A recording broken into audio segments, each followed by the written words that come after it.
Alright, welcome back to Drumset Instruction for Music Educators.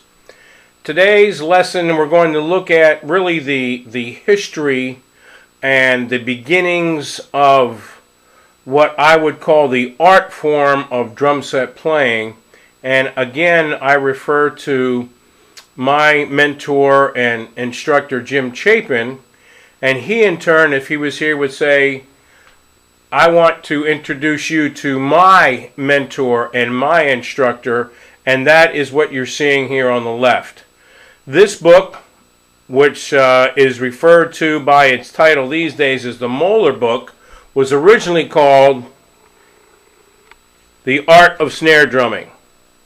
And when Sanford Augustus Moeller wrote this book, and it was released in 1926, it really was the first document of its kind to not only focus in on snare drumming from a musical creative standpoint. It went much further than that as far as laying out an explanation of what the Army had done during the Civil War to train its drummer boys and get them prepared so that both the armies of the Union and the armies of the Confederacy could move in a much more expedited factor.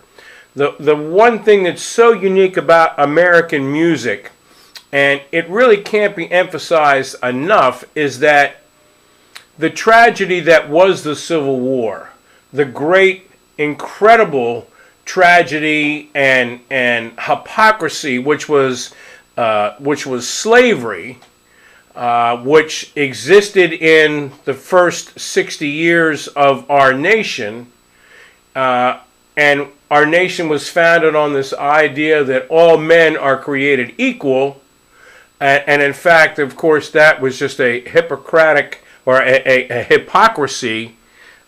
Which is of the largest order that there's ever been.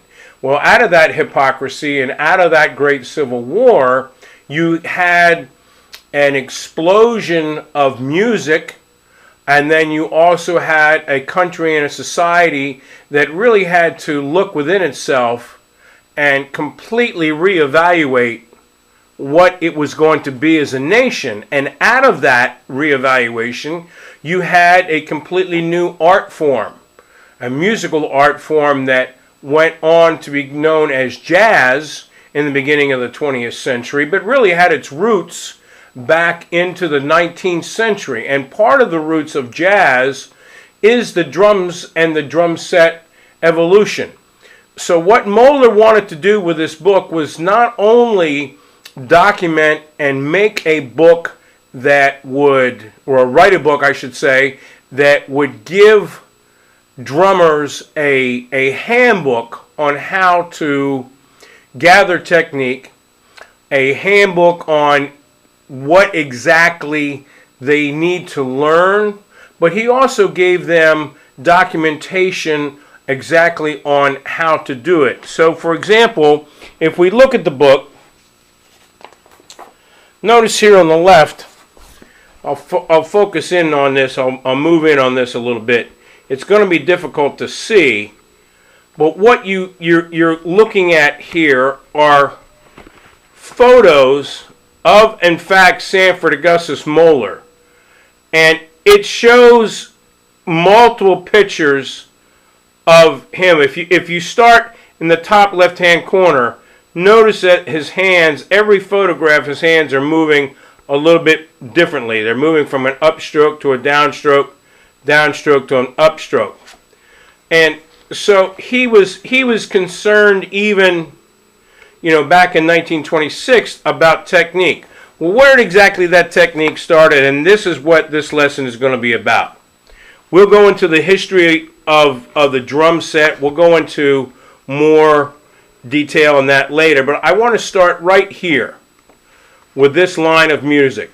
Notice 4 quarter notes stems up, 4 quarter notes stems down.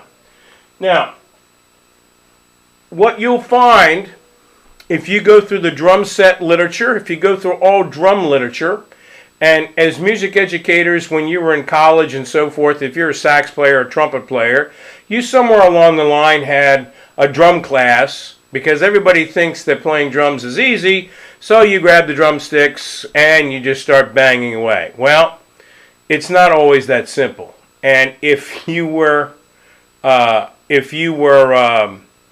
so inclined to take it a little bit seriously, this is where the Union Army's drum manual starts, with 4 left hands, 4 right hands.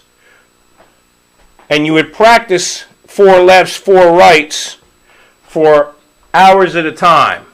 And then where would you go from 4? Then you would go to 3. 3 lefts, 3 rights. 3 lefts, 3 rights. And then where would you go? Well, turn the page, and you can guess where we're going to go. 2 lefts, 2 rights. 2 lefts, 2 rights. And then from there, single notes. So this idea of 4, 3, 2, 1 was the basic premise of how all drummers that were in both the Union Army and the Confederate Army started out.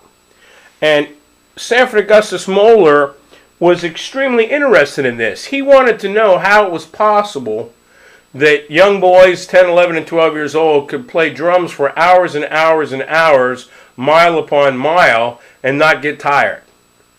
You know, it wasn't like somebody could ride up to General Lee or General Grant and say, sir, the Army has to stop, the drummers are tired. That simply wasn't going to happen. One thing that's very important, when you look at this picture, notice how their accents are on the second note. Remember that, because in a few lessons from now, we're going to talk about why the second note of the stroke is accented. But here's something else that's very important. This book was written in 1926. Let's move to the 30s. Let's move to the most used, probably, if it's not the best-selling book of all time, it probably is close. This is George Lawrence Stone's Stick Control. And I'm sorry, I don't have the cover anymore. My cover fell off. This book that you're looking at right now is probably about 45 years old. And what you need to notice about this is that when we look at this book, you're going to see that the stickings are just the same as Stone's. Notice that first, look at the top line. Right, left, right, left, right, left, right, left, and then line 2, left, right, left, right, left, right, left, right. But look to the right side. 4 rights, 4 lefts. 4 rights, 4 lefts. And then for the rest of this page, of which there are 24 exercises, you're going to see 24 different versions of right, left, right, left. You're going to see 2 rights, 2 lefts, 2 rights, 2 lefts, and then you're going to see 2 lefts, 2 rights, 2 lefts, 2 rights. And then look at line number 5, please. Line number 5 is a critical sticking for drummers. Right, left, right, right, left, right, left, left. Now in drum nomenclature, we call that a paradiddle. For drummers that make a living behind the drum set, that's a real world sticking. Alright, so now let's continue. The next book I'm going to show you was written 2 years later. Stick Control was written in 1935. This book that we're showing you now, Haskell W. Haar's book, was written in 1937, first published in 1937. Let's look over here to this page and look what you're going to see. Look at this. 4 rights, 4 lefts. 4 rights, 4 lefts. Then, you look over there, 3 rights, 3 lefts, 3 rights, 3 lefts. And back it up here just a touch. Then, 2 rights, 2 lefts, 2 rights, 2 lefts, and then single strokes. This idea of 4, 3, 2, 1 was in Haskell Haar's book. The Haskell Haar drum method, another of the most widely used books in drum history. This book has been around since 1937. The one thing that I told you in the first video is that I'm not trying to reinvent the wheel. What I am trying to do is to give you a definitive way to teach your students that don't have access to drum set teaching and education in the areas which you live, to give them something that they can use. This is where it all begins. This is what I call the first six. And what I do is use the very ideas that we just showed you in these three different books. When you look at this sheet of music that I've written, and I have to tell you that I showed Mr. Chapin this page I wrote about 3 months before he passed away. And he was very excited about it because he said that this cut to the heart of what it takes to become an independent drum set player, to have control over all the instruments. I'll explain that further in a moment.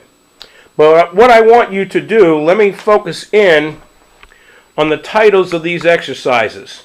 Notice that the first title says right. The second one says left. The third one says hands. The fourth line says feet. The fifth line says cymbals. The sixth line says drums. But let's look at the actual music. Look at these rhythms. Notice that they're simply quarter notes. Simple quarter notes.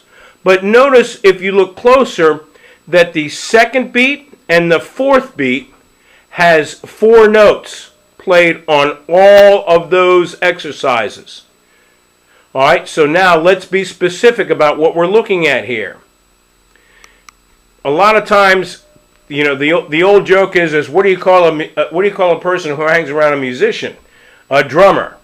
Well, why is that? Well, drummers aren't real musicians. They don't have real music, and they don't really know what they're doing.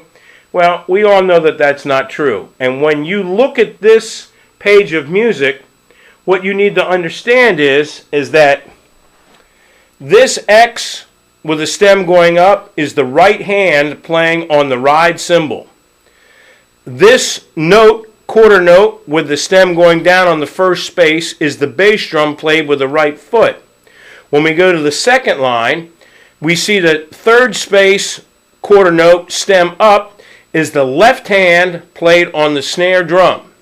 When we see the X stem going down, that is the hi-hat played with the left foot, pedaled with the left foot, not played with a stick, pedaled with the left foot. These 4 notes, ride cymbal, bass drum, snare drum, left foot, make up the 4 voices on these exercises. Alright, I'm going to shift over here now, the camera, and I'm going to take you through these exercises so that you'll be able to see and understand what we're trying to accomplish here.